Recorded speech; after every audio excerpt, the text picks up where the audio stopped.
Kent Youngblood.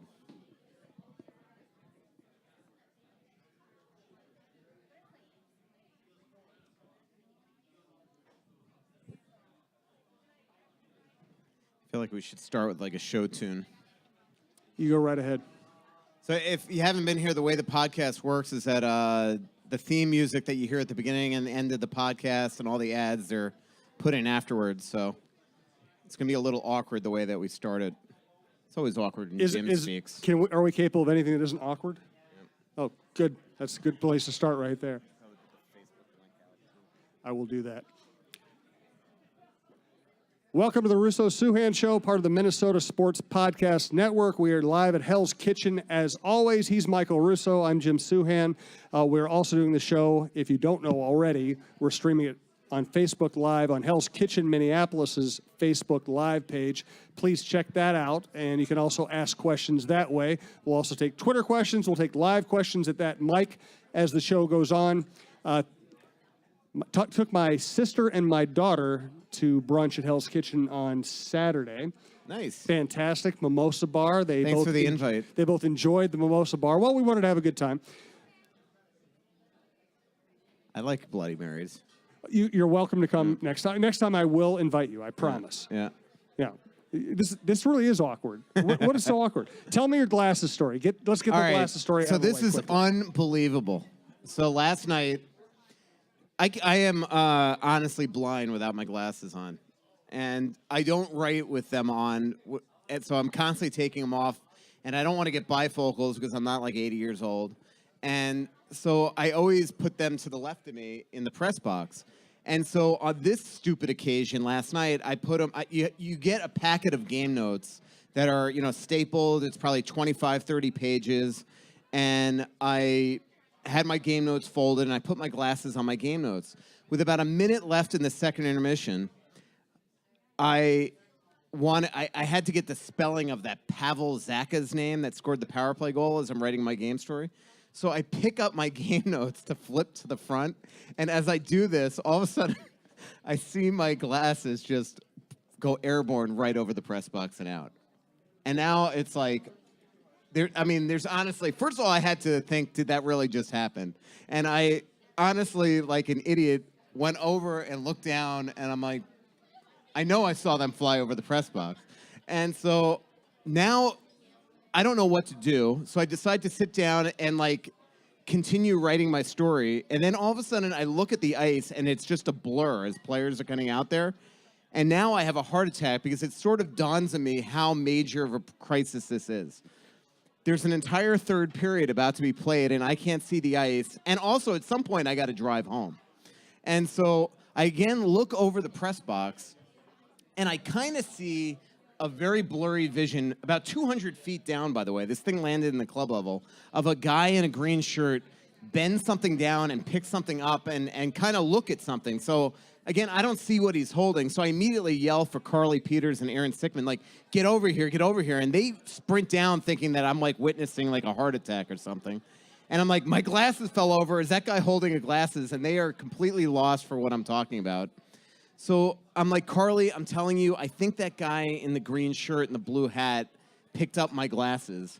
Is there a way that you can go down there and go get it? And she, to her credit, she went down there. And the first 3 or 4 minutes of the third period, the press box announcer is literally doing play-by-play of the game to let me know what's going on. It was unbelievable. So next thing I know... This is like an episode of Mr. Magoo. So next thing I know, Carly comes running down the press box stairs with a big smile on her face and hands me my perfectly fine eyeglasses.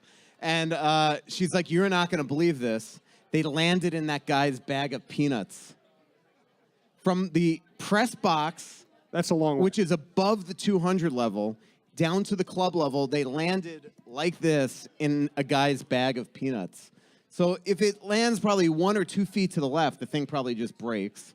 If it lands on somebody's head, I'm probably dealing with a lawsuit today. And luckily, they just comfortably landed in some bag.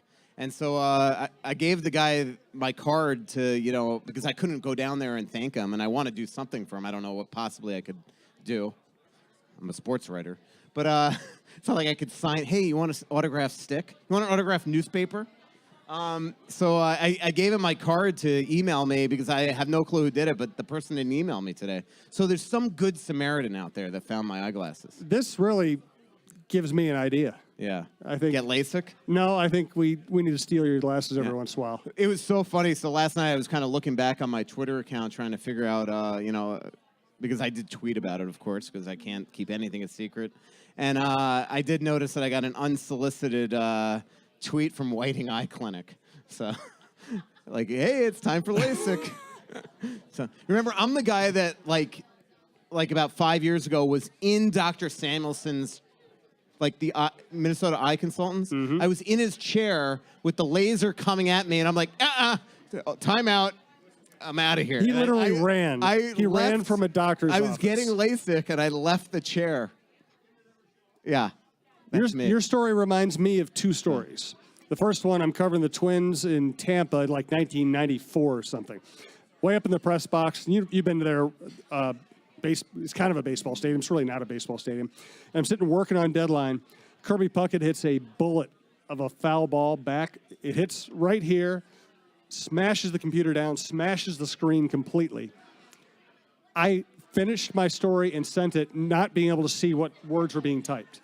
I could not see a thing. I was just hoping I was typing the right words. I sent it in and somehow we actually made it. And then I go down to the clubhouse and I told Puckett he broke my laptop. He goes, "Oh, Sue, do I got to buy you a computer?" No, it's okay, Puck. I got it. The other one, maybe my favorite Patrick Royce story.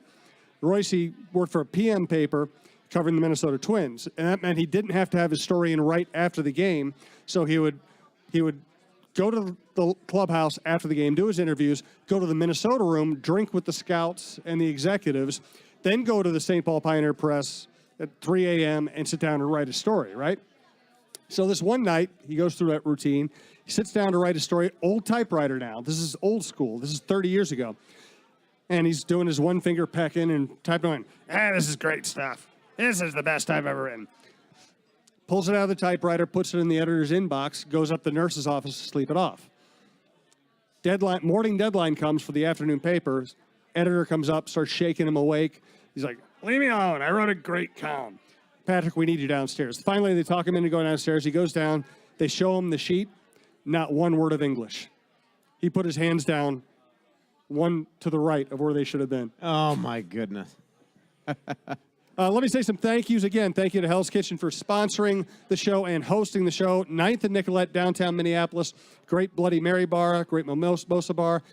Very well known for breakfast all day, for brunches. I like their burgers here in particular. Again, had my family here over the weekend. Had a blast. Michael and I eat here all the time. Thanks to Trampled by Turtles for providing the music for the podcast.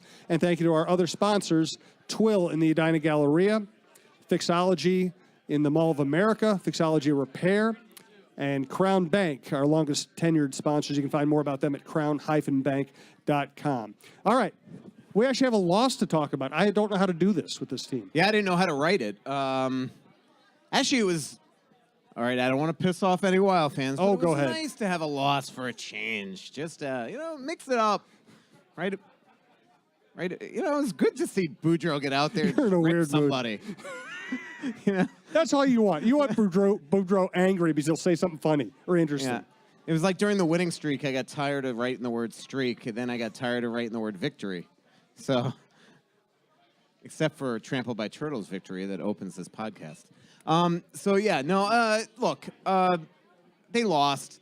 I know fans freaked out for one night, which I guess they have the right to do. You know, as I said last week on this podcast, I do think that this team has earned the latitude now that we should all just expect that, like, if they lose a game, it's going to happen. You know, one person tweeted me, they've lost 10 regulation games in 43 games. That's amazing. And one guy tweeted me, not a real team could lose, not a real contender loses to this. What a bunch of pretenders, blah, blah, blah. Like, look around the league. I mean, everybody loses. It's the NHL. You cannot take a period off.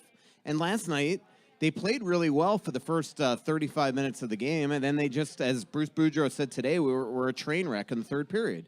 And they can't get away from it. They can't get away with that. I don't care who you are. I don't care if you're the Washington Capitals. I mean, look at the Capitals the other night. They were up 3-0. They gave up 5 goals in 8 minutes and wound up losing an 8-7 game. This was a team that was on a 9-game winning streak and has 2 of the best players in the NHL. It happens. You cannot take your foot off the gas. And in the third period, they played absolutely mindless hockey. It just, I was just talking to Clyde there before the show about how, like, if they were really going for a point, which it did look like they were doing, trying to get for a point in the last 10 minutes, well, then they got to play smarter than that. You can't get 3 forwards caught on the last shift of the game and be that bad. And last night, the Stahl, Pominville, and Parisi line were on for all 3 goals in the third period and played starring roles on all of them, so they've got to be better. And Bruce Boudreau absolutely held them accountable yesterday. He ripped the heck out of them. I know there was a couple defensemen that were a big star of the video today, and they've just got to be smarter. So now, luckily for them, maybe not, we'll see. Luckily for them, they got Arizona coming in next. Perfect team to try to get you back on track here. They are playing tonight, so let's see if they could do it. The Jonas Brodin injury is going to be huge for a while, but we'll see if they can overcome that. Well, let's get to Brodin next. Ask another question. I get so much work done. I just ask you a question, then I like write a manifesto, and I turn, and you're still gone. It's very convenient for me. I knew that I was rambling when all of a sudden I transitioned into Brodin. Well, let's talk about Brodin. I will say this, though. Having covered a lot of different professional sports over the years, I was saying this to Vicky and Clyde earlier, and some of the other regulars, it seems like the first home game after a tough road trip is really a trap game if you're a veteran team. Yeah. You have people going home, spending time with their families, seeing their kids, dealing with normal everyday life stuff, and then having to go back to the arena and refocus. It can be a tricky trap game for a lot of teams. Yeah, and I think what's been most impressive is that they've had a gazillion trap games, and they just haven't fallen into the trap. And last night, again, I don't know if you could say they fell into if they fell into a trap game and then lost, or they just lost a hockey game. Because, if it was a trap game, they probably wouldn't have played as well as they did the first 2 periods. The only reason why they weren't up 3 or 4 goals was because Schneider was outstanding. I mean, Rob Nino 3 times in the first period. The Wild hit a couple posts. He had 24 saves in the first 2 periods. And so, a good goalie, and then they fell apart in the third. So I don't know, but you're right. They had a very emotional road trip, back-to-back games on the road, Dallas, Chicago. And then, oftentimes you come home and you're playing a non-playoff team. And for some reason, this New Jersey team always has the Wild's numbers. I mean, the Wild play usually awful hockey against them. They've won 10 of their last 14 games since I've been the beat writer, 2005-06. Wow. They've won 10 out of 14 against the Wild. Amazing. Yeah. Let's talk about Brodin. First, I want to thank our primary sponsor on the podcast, Twill in the Edina Galleria. That's Scott Dayton's place out in the Edina Galleria. Easy parking, beautiful little shop. We've done a show there before, and we've also bought clothes there before. All right, Brodin, how long? A month. Doesn't need surgery. And it's a big blow. I got to be honest, I didn't look back at the second period. This morning I had to write this big Mikhail Granlund story for tomorrow's paper. So I really only had time to rewatch the third period. So I still haven't looked to see if he got hurt. He left the game after 2 shifts in the second. I didn't see if he actually got a slash or something, or if this had something to do with him getting thrown into the cage there at the end of the first period, and maybe he tried to play with it in the second and it just didn't work. So it's a big loss. I mean, not only is he an outstanding left shot defenseman, but he is really one guy that gets the puck out of the defensive end and gets it on transition. And the Wild just don't have anybody in the NHL like him right now. And so the question is, in one game, can Prosser fill in tomorrow? I mean, eventually, for a month, Prosser is not going to play left D. We know that. So maybe he plays one game. So the question is tonight, and maybe we'll find out in 20 minutes. I'll go. In 20 minutes, you do something while I go check this out. But in 20 minutes, we'll see warm-ups in Iowa, and maybe we'll find out that Riley or Olofsson are not playing tonight. And so the question is, what does Bruce Boudreau want? I ran into Bruce this afternoon, actually, and I tried to gauge that from him, and he made it sound like he's really going to just depend on Derek Lalonde's decision on who's playing better hockey right now. Because, and part of me says, do you really want Mike Riley here, who's just an offensive, kind of sometimes too dynamic, or do you want just kind of the safe Gustav Olofsson who might just fill in more perfectly the role that Brodin played? And so, that would be where I'd lean. With Riley, I haven't seen how Riley's been playing lately down there, but the scary thing about Riley is that the Wild right now have another defenseman in their lineup where every time the puck comes to a stick, you don't know what the heck's going to happen. That plays on the right side. I won't say who. So I don't know if you want to add Mikey Riley to that too. Dumba. I know. Yeah, Dumba, if anybody didn't know, after the 18 hints, he's talking about Dumba. What do we think of Brodin Rhymes with and his Bumba. what do we think of Brodin and his value at this stage? Because Well, there have been times where we've talked about the lack of points and everything, but they miss him when he's out. It's funny. If we had more space, if I didn't write 35 inches on Groundland tomorrow, the one thing I was going to point out is that, remember, it was almost exactly at this time last year where the Wild were offering up Jonas Brodin in the Ryan Johansson trade. And I personally think that was a three-way trade where Trouba was going to go to Columbus, Johansson was going to come here, and Brodin was actually maybe going to wind up eventually in Winnipeg. I don't know exactly the way it was going to work, but it just seemed like that never transpired. But something was going on between those teams that was very complicated. But there was no doubt that Jonas Brodin was on the trading block last year at this time. He had a real tough season. But now you look at him, and I think that there's no doubt that the Wild probably protect him in the expansion draft. Every time that Jonas Brodin is out of the Wild lineup, it just seems we see his value more. I mean, even Boudreau, and I don't think Boudreau, nothing's ever off the record with him, so I don't even think that he would be upset that I said this, even though it wasn't like with a microphone in his face. But even Boudreau this afternoon said, Jonas Brodin's the type of guy that, you realize what you realize what you have when it's gone, and he's worried about that.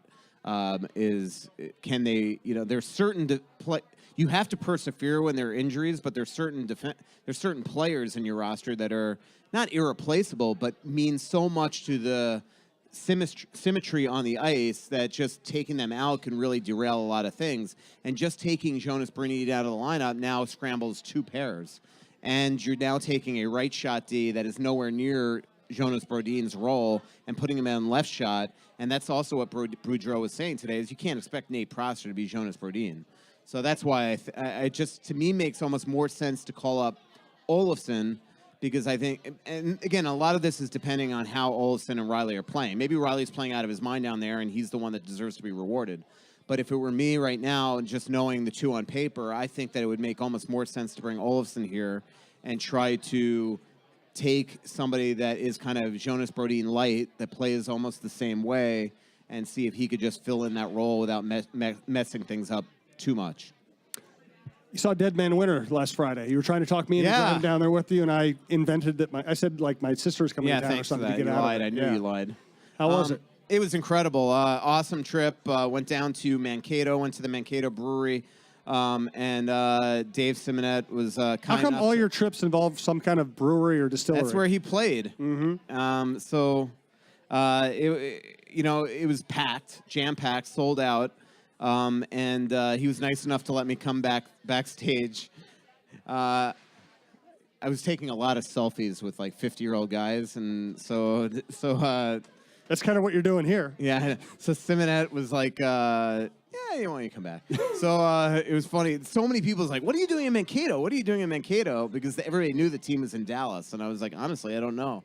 I don't know how I wound up here, but it worked out perfectly because Kent was covering the game in Dallas, and so I got to go down there. So Simonette was unbelievable. The Pines opened for them, which is a local Minneapolis band. They've been around for 12 I've years. heard of them, yeah. Yeah, I had never met them before, and it was awesome getting afterwards, we went to the Circle Inn and the Mankato, which I guess are two kind of Mankato staples. It's really only the second time I've ever been to Mankato. And so we went out with them, and I got to talk to those guys for a while, and they were great dudes. And I downloaded their albums on Spotify when I got home, and now while I write, it's all I've listened to since last Friday. That's is cool. The Pines. And that's what's the really cool thing about going to see Trampled by Turtles and Dead Man Winter, is that I've been introduced to all this music that normally I don't listen to. Like before I moved to Minnesota, I never would have listened to bluegrass or something like that. And then getting to go to all these Trampled by Turtles shows, I've gotten to meet guys like from from Horses and Hand Grenade and Lord Huron and Devil Makes Three, and now these guys Pines, and this is all music that I've grown to really like, and so it's been cool. So it was a real fun time. Glad to do it. Did you have a story about your nephew? Yeah, that was unbelievable too. So also on Saturday, since the Wild were in Dallas, I did Fox Sports North from the Wild Studios, and so I wish we could just play this, but it'd be hard for everybody to come up here and circle around my. Yeah, that would be a little awkward. Yeah, I should just tweet out these videos. So the next morning on Sunday, so my brother always DVRs when I'm on TV and shows it to my nephews, and so this time, for some reason, they were convinced that I was on FaceTime. And so Ari and they're showing the TV, they're showing me on TV, and Ari and Liam are screaming at the TV like Michael, and they're like getting upset that I was not responding to them, and they thought that It was rather rude of you. Yeah, so it was really, really funny. The videos are so cute, and the funniest thing is there's a really funny thing where one of the videos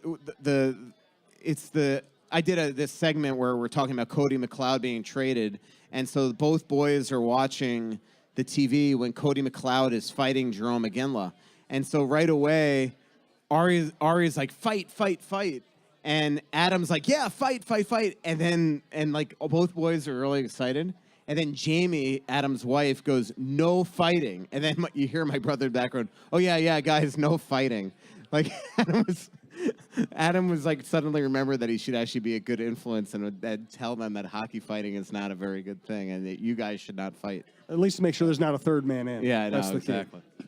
I always knew that Cody McLeod was going to be a bad influence on my nephews.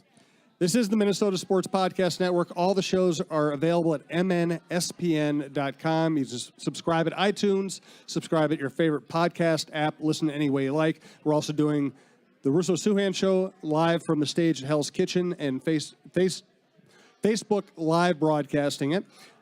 Friday afternoons, 4:15 to 5:15, we're doing Sports from Hell, which often includes Mr. Russo. We're trying to get him on the show this Friday as well, 4:15 to 5:15 with myself, Lavelle E. Neal III, Michael, or another member of the podcast network, or sometimes special guests. That's also available I will do Facebook my Live. best. And you gotta let me know if you're not gonna make it, so we can let other people know as well. We're live at Hell's Kitchen. Believe it or not, it's up to Ryan Suter. Well, I'll have a word with him. All right. And we are live at Hell's Kitchen, home of the $3 Minnesota tap during happy hour. That's Summit, Grain Belt, and Surly. We have a question from a fan in Hawaii. Yes, later Brandon, on. right? And now we want to get interactive here. We have a microphone here. Anybody wants to come up and ask a question, please Jacob. do at any time. And we're also going to take some Facebook Live questions and some Twitter questions. While we let Vicky finish her salad and hustle over to the mic, I also want to thank Fixology Repair, third floor of the Mall of America, right up there by Nordstrom's. Fixology MN on Twitter, fixologyrepair.com on the internet. All right, let's go to a Facebook Live question. I know Luke Cahill, one of our favorites, actually is. I can't believe Luke's doing this. Yeah, Luke is spending time with his children. Can I tell a really Luke's funny spending story time with his children about instead Luke of being Cahill? here, which bothers me. I got a Luke Cahill story. Okay. So I'm interviewing John Torchetti the other day, and for that Granlund piece that's in tomorrow, and then actually Torch was so good on the Wild, I'm going to do my Sunday column on him. But I go to Torch. So how's it like working with Jeff Blayhill? And then all of a sudden Torch goes to me, Blashill? And I'm like, oh yeah, Blashill. He goes, Jesus, Russo. Like he was like perturbed that I didn't know the name of another NHL coach. And then I in a real stuttering, embarrassed way, I'm like, well, I know this guy named Luke Cahill, and I had that in my head, and that's why I called him Bayhill, and blah, blah, blah. You're blaming Well, it is Luke's fault. I know that Jeff Blashill is the coach of the Red Wings, but Luke Cahill blaming Luke. was in my Luke head. has to come to the shows just to defend himself Yeah. now. Luke Cahill on Facebook Live did say he was relieved to see the tip jar back in. Somebody actually put I know. cash in there. Yeah, by the way, this is not real. It's Do not real. Oh, It's wow, a joke. Somebody did put Somebody one actually in. put cash in there. We will not accept that, or we'll either get it who back put to whoever this put in it up, there? or we'll give it to the wait Did you guys staff. put that in there? One or the other. You take it back. Yeah. This is a joke. Here, take your $10 back. Yeah, Russo prefers cashier's checks. So, Yeah, I cannot believe that. This is an absolute joke. Take your money back. Barbara Simon Tabin on Facebook Live Nice. said that you should buy new peanuts for the gentleman who caught your glasses. That is true. I wouldn't touch those peanuts anymore. From Alec Fisher, a frequent listener, which team in the West will make the playoffs? Put R on the bobble M. I don't know what that means. So, Which team in the? I don't know. It's not quite English. By the way, I'm getting a text that Riley and Olafson are both in Iowa's lineup tonight, and that again. What does that mean? Well, I think that's the genius of having them so close is that they could both play tonight, and you can get them here still by 1 a.m. So Cool. From Luke Young, why don't we see 22, 12, and 3 on the line anymore? I don't know. That's a great question because I got to say, it is getting to the point that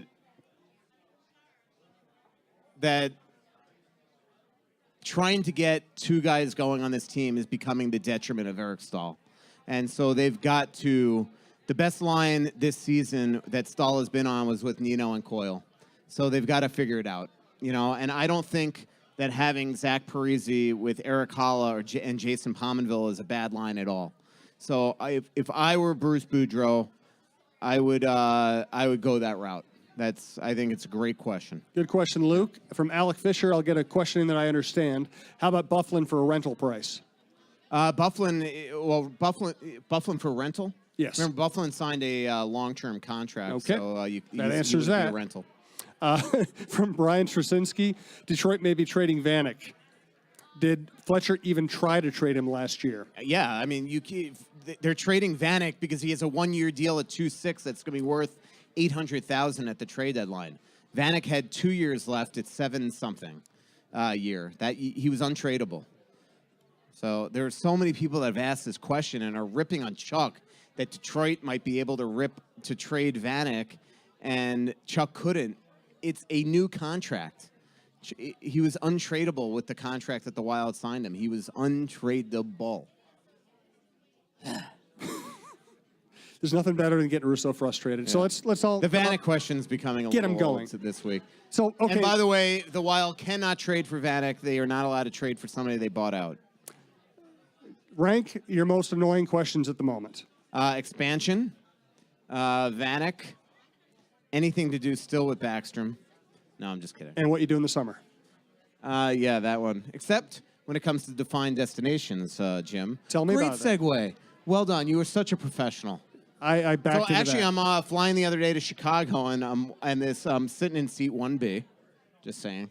And God, he not only name drops, now he seat drops. Yeah, I know. And this guy, this man comes on the plane, and he's with his son, who is wearing a Gustavus jacket, college student. And he goes, hey, he introduced himself. I don't want to give away his name, but he goes, yeah, and I'm going to Ireland with you this summer. And then he's like down the row, and I'm like, what? He's like, yeah, I'm going to Ireland with you this summer. So I waited for him after we get to O'Hare, and I waited for him to come off the plane, and his wife and him signed up for the Defined Destinations trip. Oh, cool. So next summer, July 12th to the 21st, Russo Suhan Show trip to Scotland and Ireland. You can go to defineddestinations.com to sign up. I think it's going to be an incredible trip. Again, starts in Edinburgh, goes to down to St. Andrews, which is a very short trip to Glenkinchie and St. Andrews, and then goes up to Glasgow. We're going to go to the Loch Ness regions, a bunch of different castles that are incredible. How many distilleries are you going to go to? Actually, I think we're only going to Bushnells and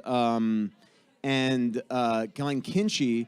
But I know this guy that I met wants to go to Jameson, which everybody's going to have free time to do what they want. But the one thing I'd say about Jameson is I felt like it was like it's not like the best part of Glenkinchie is you were going in and you're seeing how they make whiskey. Where at Jameson it was like Disneyland. It was like you're on it's hard to explain. It's like you're on, like at Disney World when you went to the Small World, and it's just like a bunch of music and stupid, exhibits. Process like is that. What you're saying. It doesn't teach you anything. It's not like a regular distillery, or brewery for that matter. So you don't really learn. So maybe Bushnells will be better. But then we're taking a ferry to northern Belfast to Northern Ireland, and we're going to hang out there. I've never been up there. And then we're going to end it in Dublin, go to Temple Bar, go to. I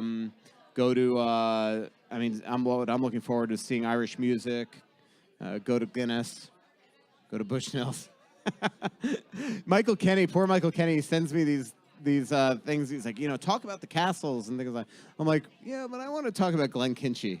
Go to Ireland and be Michael Russo's designated driver. It But sounds honestly, like a hell of a deal. It's going to be an incredible trip. I'm just really looking forward to it, and I hope everybody comes, Vicky. Now, usually when we ask for live questions, we have a line down the aisle. We have no live questions today. Somebody's got to get some gumption and come up here. We like to be interactive here. Hey, Jacob. There we go. Silverstein. So Jacob is, I think you've met Jimmy and Johnny Connor before, Yes. and Eli Goldberg. Eli and Jimmy are the two, or Johnny, right? Eli and Johnny are the two guys I've probably told on the podcast how they go to Hopkins. I probably shouldn't give all their personal info out, but they come to the Bruce Birthday? Boudreaux thing at the Social state security fair. number? So they come to the state fair at the beginning, and they go to see Boudreaux, and then afterwards, I've always talked about how I've never eaten anything at the state fair, so they insisted on buying me something to eat there. These two Hopkins high school kids, and so I'm like, all right. So we walk around the place for honestly an hour, and everything they wanted to get me, I'm just like, I'm looking in like, well, that's 1,000 calories, that's 1,500 calories, blah blah blah. You sound like a fun date. So I could tell that they were getting a little frustrated that I didn't want to eat anything. So finally, I'm like, all right, get me a smoothie. So we went over and I got like a strawberry smoothie. I think they realized right away this guy's not very cool. I'm like sitting to the person. I'm like, is it pure fruit or is it like syrup or? Way to live it up, Russo. Yeah. So really good guys, and they come to a lot of our podcasts and listen Yeah. to them all. So We appreciate it. Yep. What's up, Jacob? What do you think Tortorella's doing in Columbus to just spark them this year? Because prior years they've just been nothing. Yeah, I mean, it's a great question. And it's Thank the you. reason why I think right now that he would, if you had to pick today, he'd probably be coach of the year. But, I think he's become softer in his old age. Back years ago, he was such a, for lack of a better term, a hard ass. And I think that on today's $1 million athlete, that stuff wears thin, and eventually you just drive him right out of there. And that's why he's been fired from so many places, even where he won a cup in Tampa Bay. So I think he's chilled out. And he's become more of a player's coach, and they seem to, I know some players on that team. They seem to genuinely like playing for him, and that team, they've built it the right way. First of all, it starts with Bobrovsky playing well this year. He was terrible last year, and he was hurt last year. And the other thing is that they have this back end that they really have improved. In fact, Mikey Riley probably in second thoughts like, really maybe I should have played there. Because that's a really good blue line, and obviously they're getting great scoring from Atkinson and things like that. So I think those are the reasons. So Final sponsor So I want I- to thank tonight. Go ahead, Michael. I was drinking this Americano, and I kept on smelling this peppermint in there. I was getting a little tick that they must have put peppermint syrup, but now I realize that I put my gum on top of the cover. So yeah, that's what smells. That was fascinating. Yeah. Thank you. Just had to say that. Thanks for sharing. I want to thank our final So- sponsor, our longest tenure sponsor on the podcast network, Crown Bank. You can find more information about them at crown-bank.com. They have locations downtown Minneapolis and in Edina, and Crown Bank is the place to do business. And for all of our sponsors, realize that we were able to start this network, we're able to run this network because of our sponsors, including Hell's Kitchen. So please patronize the businesses that help us do our business. Oh, sorry, I'm blinded by the lights up here. Step right up, sir. Hey, I know you talked about you didn't want to talk about expansion, but Let's make him talk about expansion. But I know Las Vegas is coming in next year, and they're going to have 31 teams, unbalanced schedule, and that whole bit. Did they not want to bring another team into Quebec or anything else?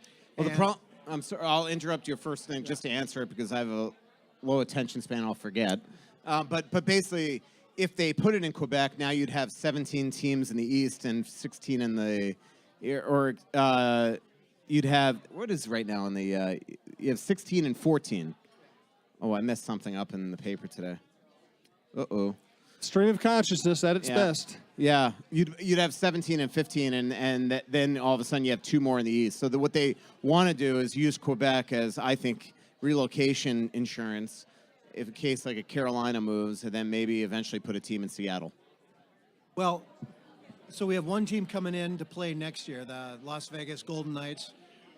It seems like how they can pick players from all the existing teams makes them want to be competitive like immediately. Isn't that kind of unfair to some of these other like teams that are struggling now, like Phoenix, which they can't find an owner, that they're talking about relocation and so on? It seems like they're trying to give them preferential treatment over existing NHL teams. Yeah, well, they are, but again, they would not be in the league if the owners didn't approve it. And the reason why the owners approved it is that they're each getting to share 30 ways $500 million. And because this expansion fee is so much more than, say, Minnesota's at $80 million, the league feels that it's an incumbent on everybody to allow this team the ability to be more competitive than. So you're absolutely right. The rules are set up where they are going to have a chance to be a contender right away. Now, I sat down over Labor Day with George McPhee, their GM, and there's a quandary to that because he has seen Minnesota and Florida and some of these teams that were very successful early and how it has affected them and took them so long to become very good. So he does say, look, I want to be good early, and I think I need to be good early, but we also need lottery picks early. So I don't know how he's going to – I don't think that he's going to want to get himself a really good goalie, but I don't think that he's just going to go necessarily take the best forwards off every single team and things like that. So, I think he's going to try to build this where – they can win, but also lose type thing, if that makes any sense. So, but you're right. I mean, is it fair to Arizona? No, but then they shouldn't have taken the half their pie of 500 million and so things like that. And then there, the team that it's really unfair for is a team like Minnesota. Like there's teams like Toronto that are going to lose nobody of any substance. And then there's teams like Minnesota that will 100% lose a very good player. So, like, there's certain teams that should be more ticked than others. But, again, if Craig Leopold didn't approve this, he shouldn't have voted yay, Good question. Thank you. Vicky. Vicky's my mom's pen pal. We're all your mom's pen pal. Hi, Barbara, by the way. Hey. Yeah, I wanted to give a shout-out to Barbara and Luke. And the Cobb salad was outstanding. Good. That's what I'm getting So later. that's the important stuff. Yes. I wanted to know our 4 prospects that were at the junior championship.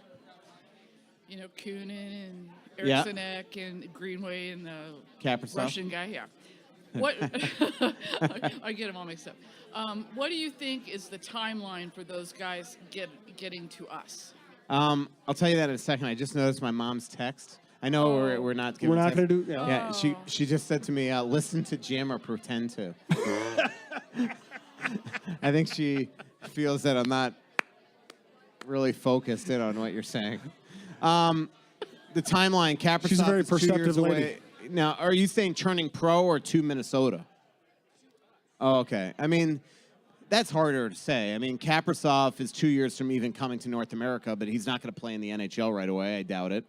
And Greenway, I don't care how good he is. I think he's going to need time in the minors.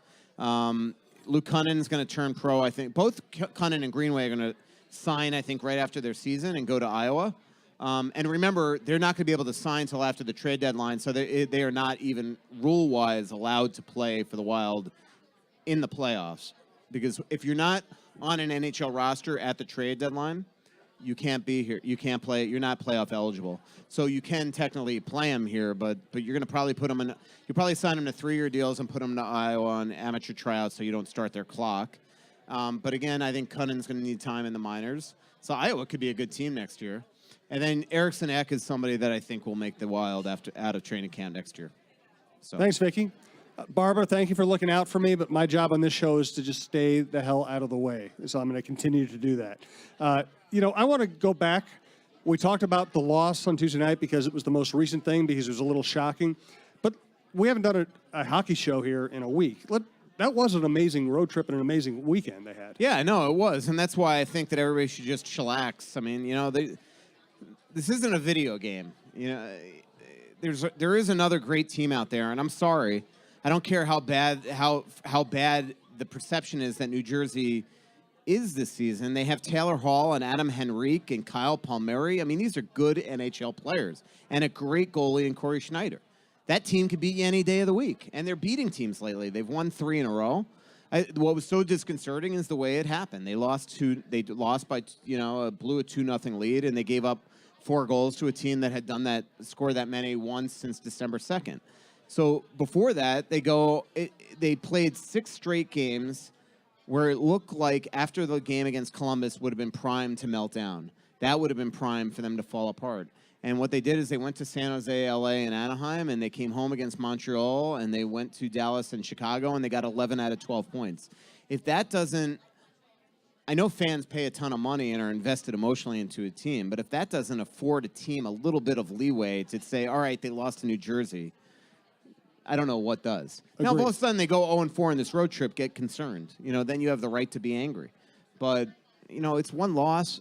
They played like crap in the third period, and it wasn't even it was one line and a couple D and one goalie. So, it wasn't everybody. I thought you look again at the shifts again, Koivu's line was very good. After the move, the funny thing is Boudreau's move to put Coyle on that third line with Hala and Nino had the desired effect. On that line, they scored the go-ahead goal. Unfortunately, kind of destroyed the other line. So there you go. I mean, and that's the other thing. Like somebody tweeted me today, I think part of the problem is that Boudreau makes too many line moves. Part of the problem, they just went 17 one-on-one with him making all these line moves. It didn't work once because 2 guys had a bad night, and the goalie, in this case, couldn't cover up when they made mistakes. If Dubnyk was able to make a couple of those saves, we don't even think about it. So. Of course, you and I both follow people who cover the Chicago Blackhawks. They're very good reporters who cover the Chicago Blackhawks, and they're constantly getting questions on Twitter about how, Corey Crawford needs to be out of the league and they need to fire the coach. Fire the coach. Jonathan Toews should be stripped that's just that's just kind of Twitter more than anything else, more than reality. Yeah, no doubt. That's the fun of Twitter. But it's still fun to see you get agitated about it. Yeah, I know. Well, it's not agitated. It's just it's not agitated. I just couldn't believe the reaction last night. I get it. It's. I mean, they were awful in the third, but everybody should just take a chill pill. Now, if they go on a second of a back-to-back, let Arizona kick their butt tomorrow, then there's a problem. Then Boudreau should just lose his mind. Unfortunately, the other thing is that right now with the schedule coming up, with the amount of games they have and all this stuff, like there's just no way that Boudreau's ever going to really be able to get into. Like there's not going to be. If they have a couple bad losses, don't give me Boudreau needs to bag them because that stuff ain't happening. They just, if anything, Friday they might all get the day off because back-to-back home games coming up. More live questions, Hey. John Hedges from Fixology CEO Repair. of Fixology. Gentlemen, good evening. How are you? Oh, I'm just fine. Day off today, so I'm not. Good for you. No tie. I'm not talking about work, so yeah, I was doing house stuff all day. I'm exhausted. So, I missed most of the game last night. I didn't really freak out. I watched the end of it. I mean, we lost by 1 goal to New Jersey. It's not like we lost by 3 goals to Arizona or the New York Islanders, so I'm not really out of my head. But the question I have for you is, and kind of changing gears, I saw that tweet, the Carolina with the packing peanuts in the car. Yeah. And then I think you tweeted that Bugard and somebody else did that to Belanger. Yeah. Are there any other awesome And then, super prank stories you got? Yeah, I have a bunch of them. And then Brent Burns chimed in and Yeah, I said saw that the difference there was Belanger got a gift certificate from Bugard and Clutterbuck. What Brent Burns didn't point out that I kind of alluded to on Twitter back to Burnsy is that Belanger took it so badly he took that gift certificate, he ripped it up and threw it on the ground. So. Yeah, it didn't handle that well. I'll tell you what, when I first... Go ahead. I have the best one that I could think of off the top of my head is... God, I heard a great one the other day, too, and I cannot remember that one. I'm going to return to my delicious hamburger. Thank you, John. We were in Pittsburgh once, and I'm going to get part of this details wrong, but basically the gist of it is that Todd Simpson... we were in Pittsburgh, and and it's kind of stupid. All players, you got to wear suits to the game and leaving, even on the road. And remember, these guys, it's amazing. These guys are putting on a suit after a game to walk to the bus, take a bus to the airport. That's a private terminal. Walk upstairs, get on a plane that nobody's going to see them, and then the second they're on the plane, they all remove their suits and put on pajamas. I'm not kidding. They all do that, and it just seems like a lot of hassle. Like you're putting on suits for really what reason? To act like a professional and nobody sees you in the innards of the arena and definitely nobody sees you at the terminal. And it's kind of weird. So anyway, Todd Simpson is walking out of the locker room, and in his dress suit, perfectly aligned with his nipples, are holes. Mike Sillinger basically cut out the holes of his dress shirt. So he basically had to walk out. Oh, and stole his jacket. So he had to walk to the bus with just a dress shirt with his nipples basically hanging out. And so... I didn't know this was going to be this kind of a show. Yeah, we get to Ottawa, and Mike Sillinger's nickname was Chops. The reason why is because all his teeth were fake. He wore these choppers in there. And so, but whenever he would eat, he would take out these, it was whenever he would sleep, he would take out the choppers. Well, Todd Simpson was either his roommate or got his roommate to let him into the room. And while Mike Sillinger was sleeping, he stole his teeth. Well, we're on game 2 of a 5-game road trip. Teeth are missing. So now here's the only reason why I know this story is so we go from Ottawa to Long Island. Next morning, the team stays over after the game. Next morning, my flight is canceled to Long Island. I called Dwayne Sutter, the coach, in a panic. I'm like, hey, I have no way to get to Long Island. Can I come on your charter? He's like, yeah. So anyway, we're going, I meet the team at the hotel. We're going through security at the Ottawa airport. This has got to be like 18 years ago. Going through security, and Mike Sillinger is behind the security looking in everybody's bags in the x-ray machine looking for his teeth. So I asked, what the hell is going on? He tells me somebody stole my teeth, and he's got all gums. And so we get to Long Island. Next day, we show up the morning skate. He's still got no teeth. Simpson has not given him his teeth back. So now we finally get to, like, Raleigh. At the end of this trip, Mike Sillinger gets a phone call from his wife and goes, let me ask you a question. Why are your teeth in the mail? Todd Simpson stole his teeth in Ottawa and mailed them back to Florida on game 2 of a 5-game road trip. It was thoughtful. Yeah. So. And by the way, every prank you can think of, like stuffing the packing peanuts in, or empty boxes, or pinning somebody in an office, we all did to Sid when I first got at the Star Tribune.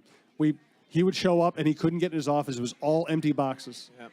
Mark Bergevin, the GM of the Canadiens, is apparently legendary. And who was I? I was just, the Wild played a team the other day where I was, San Jose. Steve Spott, the San Jose assistant coach, is apparently legendary for pranks. And I was told a great prank that Steve Spott did the other day to, I think, Burns, and I, of course, can't remember it. Probably can't share it anyway. So, sorry to make you stand there for Yeah, you're going to fall on arches by the time you get up here. Yeah, I know. That was a Russo filibuster. Yeah. You know the key to a good podcast? Is me shutting up? Brevity. I can't believe there's 3 podcasts in a row I've given you the same joke and you haven't remembered. But it's so I can't even get. Yeah. Go right ahead. Please interrupt us. My name's John. This is a brief question, so hopefully it'll be easy.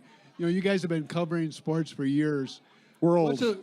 What's like covering Coach Boudreau versus when you think about all the coaches and all sports, just, you know, as a casual sports guy, it seems like a lot of fun to listen and watch him. But when you think of all the coaches you've covered, any comments on that? Thank you, John. Appreciate it.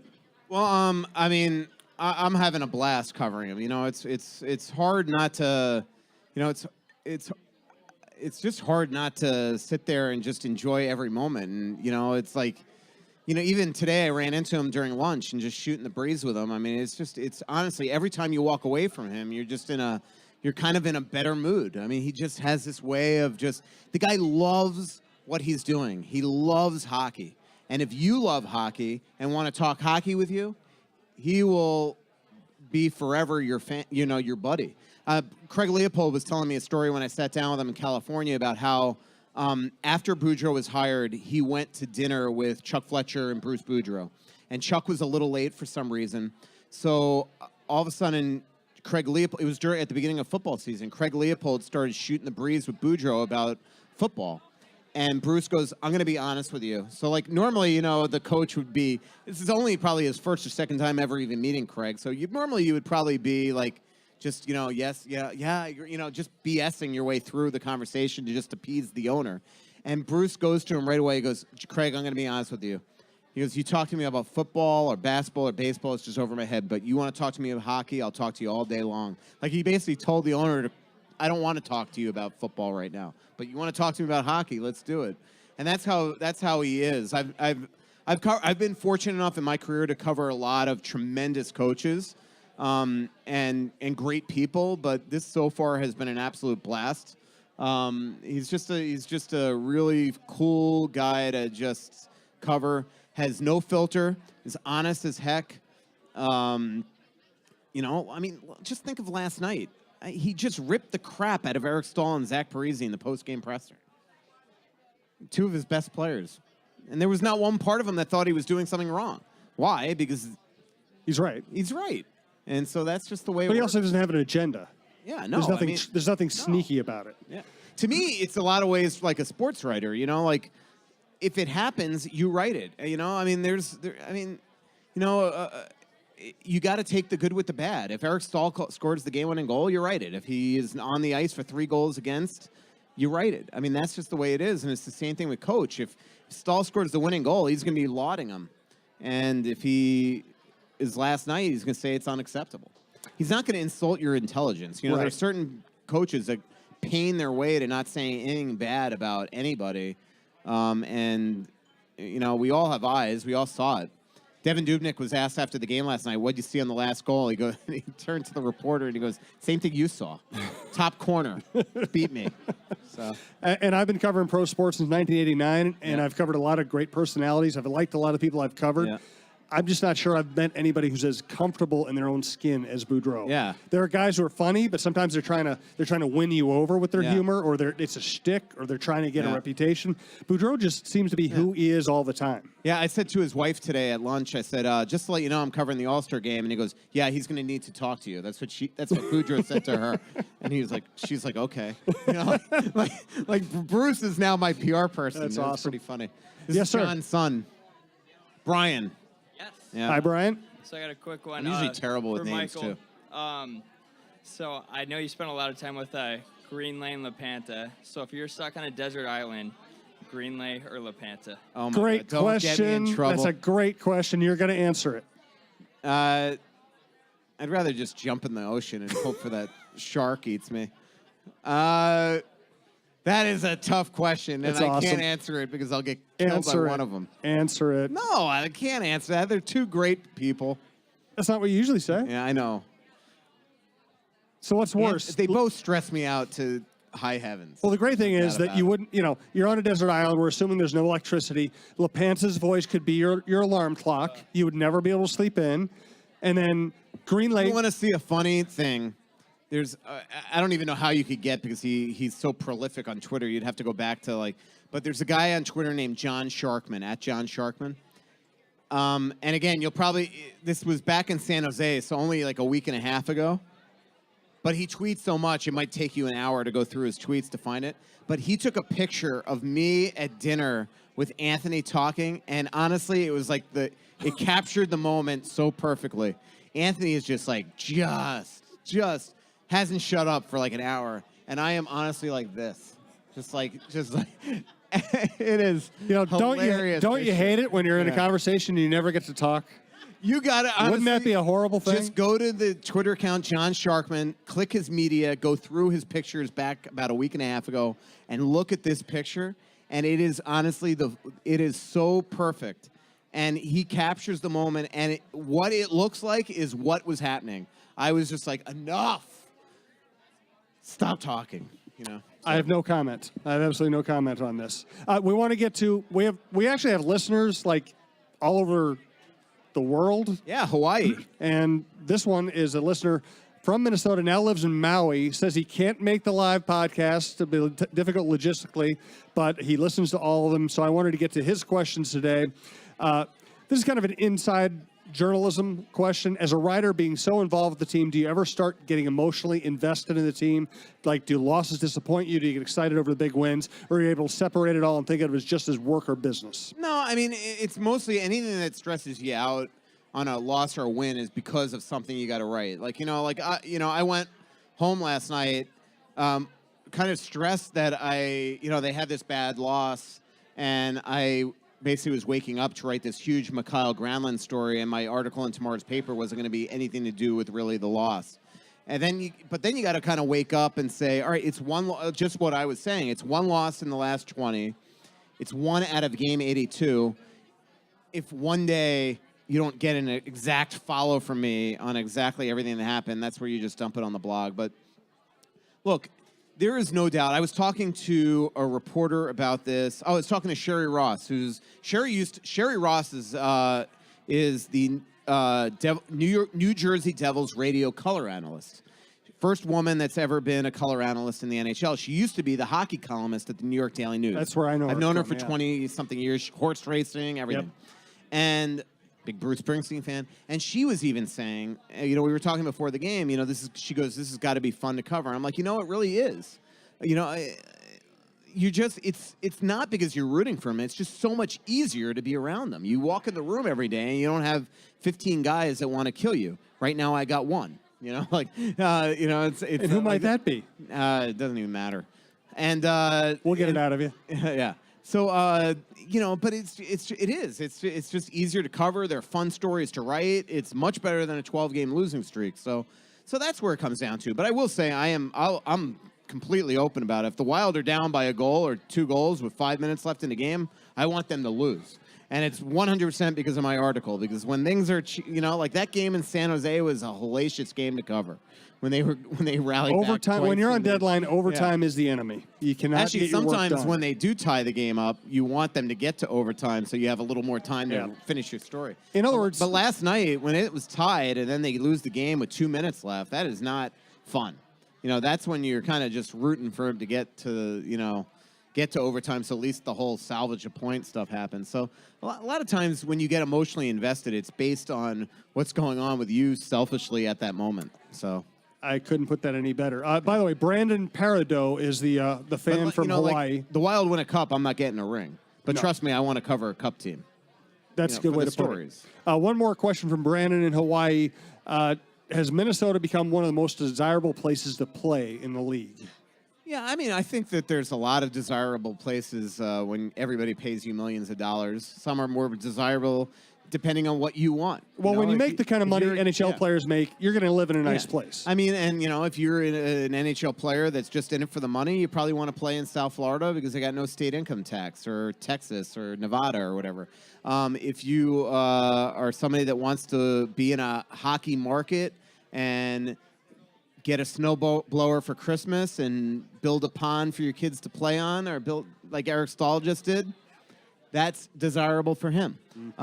If you're Brent Burns, that's just a happy-go-lucky guy that gets to play in California and bike up mountains and go to the ocean and surf, that's desirable for him. So it depends what you want. I think Minnesota, if you want to play in a hockey market and play on a team with what we look like now, a bright future, this is a great place. Every single night that the building's going to be packed. Every single night that the fans are going to be invested and want to watch you win. And with that comes pressure because they will let you know. Even last night, this team's been good, and they were booed off the ice. Not booed by everybody, but there were 100% smatterings of boos. So, and this is a team that's lost once in 19 games. It's been such a packed show. We haven't gotten to many Twitter questions. I want to run through a few really quickly here.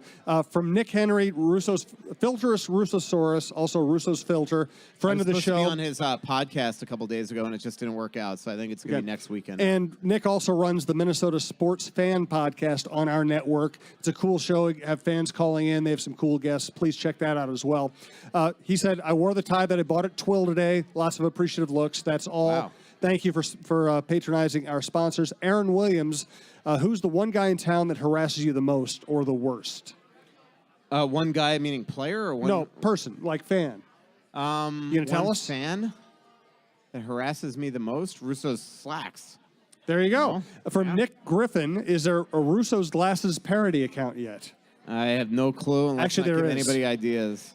From Graham, is Coyle hurt? He seems just a bit off the past few games. Yeah, I couldn't agree more. I think he definitely took a maintenance day today. I saw him; he was walking fine. So if anybody was worried that he had like a knee injury from last night, that doesn't seem like that happened. But I just think that you know, Charlie, we've seen this from Charlie before. He gets in these ruts where he's just fights the puck and doesn't take a shot right away, or, you know, makes the incredible move but doesn't have the finish. So he just has to get back to remembering what made him great. Remember, he went through an unbelievable stretch last year in the second half where he wasn't getting shots and wasn't scoring, and then he got on a tear. So, you know, he'll be back, but I couldn't agree more. I mean, I think that move last night was of changing that line was precipitated because Coyle's had 3 or 4 bad games in a row.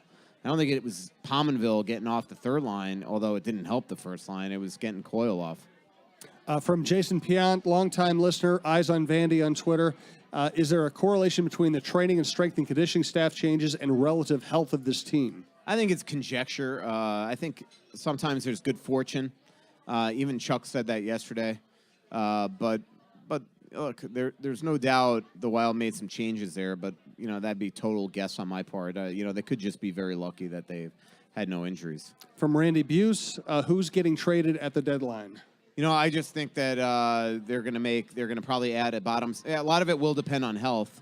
You know, if all of a sudden they lose 2 or 3 more defensemen, they're going to have to suddenly add a defenseman. If they lose 2 or 3 forwards, they might have to add that. But right now, if they are healthy, I think they got to shore up their fourth line center role. And that by shoring up your fourth line center, that could just be adding a bottom 6 center, and maybe you drop Holla down. Mm-hmm. A lot of this could be fixed by Holla getting his act together. And then if Holla starts playing well and you only need a fourth line center, maybe you just get a fourth line winger. So, I mean, I think they're going to add a bottom 6 forward, and my guess is that they will get a backup goalie to shore that up. From Joe Rogers, perceptive question here. How long of a leash does Dumba have until he gets scratched for a couple of games? Well, I don't know. I mean, if you keep on, if you lose defensemen like Brodin, you can't just take out Dumba every night. I will say that he's got to play better. He's got to take to coaching better. You know, last night he was going for 50-50 pucks in a tie game in the third period. It's just not smart.